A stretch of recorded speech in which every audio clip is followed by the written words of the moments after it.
আজ রান্না করব গ্রাম বাংলার এক অসাধারণ রেসিপি, লাউ পাতা দিয়ে ছোট মাছের পাতুরি। হ্যালো এভরিওয়ান, আসসালামু আলাইকুম। কেমন আছেন সবাই? আশা করি অনেক অনেক ভালো আছেন। আলহামদুলিল্লাহ, আমিও ভালো আছি। নিয়ে নিলাম লাউ পাতা, সাথে নিলাম পেঁয়াজ কুচি, কাঁচামরিচ, টমেটো কুচি, ধনিয়া পাতা কুচি, আর নিয়ে নিলাম ফ্লেভারের জন্য বোম্বাই মরিচ। কে কে বোম্বাই মরিচ খেতে পছন্দ করেন অবশ্যই জানাবেন।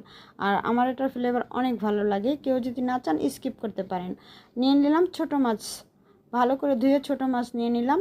সাথে নিলাম হলুদের গুঁড়া, মরিচের গুঁড়া, মরিচ, কাঁচামরিচ, টমেটো কুচি, ছোট মাছ, ধনিয়া পাতা দিয়ে ভালোভাবে মেখে, সুন্দর করে ভালোভাবে মেখে একটু সামান্য তেল দিয়ে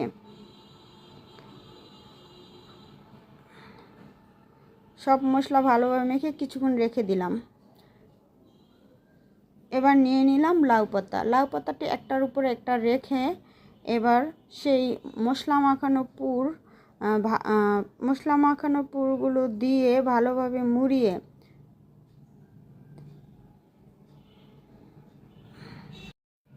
পাতা মশলা মাখানো মাছ দিয়ে ভালোভাবে মুড়িয়ে সুতো দিয়ে বেঁধে নিলাম। তারপর কড়াইতে দিয়ে দিলাম তেল, হালকা আঁচে ঢেকে 15 থেকে 20 মিনিট রান্না করে নিব।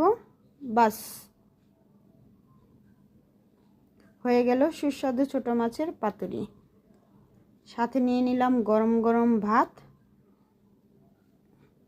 গরম ভাতের সাথে একবার খেয়ে দেখুন, ভুলতে পারবেন না।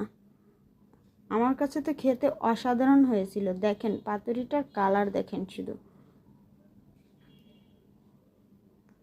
এই তো।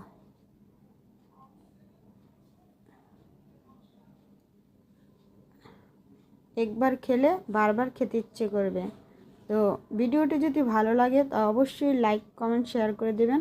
আর আমার মতন কে কে এরকমের রেসিপি পছন্দ করেন, খেতে ভালোবাসেন, অবশ্যই জানাবেন। এ ধরনের রেসিপি যদি দেখতে চান তাহলে অবশ্যই ভিডিওটা লাইক কমেন্ট শেয়ার করে দেবেন। আর ভিডিওটি ভালো লাগলে অবশ্যই অবশ্যই কমেন্ট করবেন। খেতে খুব দুর্দান্ত মজা ছিল, এভাবে ট্রাই করে দেখবেন, খুবই মজা। খোদা হাফেজ, ভালো থাকবেন।